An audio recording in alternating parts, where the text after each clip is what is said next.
Welcome back to another technical deep dive here in the debug zone. Today we're tackling a big question and breaking it down with us from other users. Hopefully this clears up some misconceptions and helps you get the answer you need.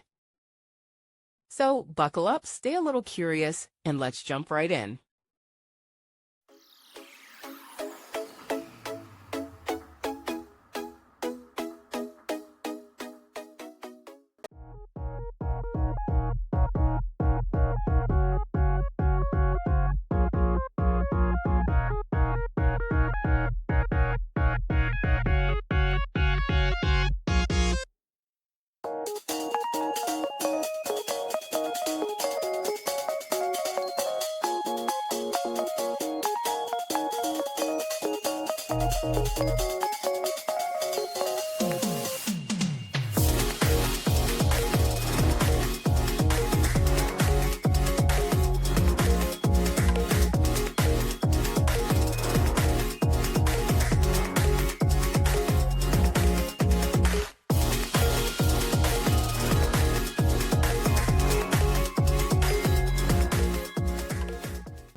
And that's a wrap.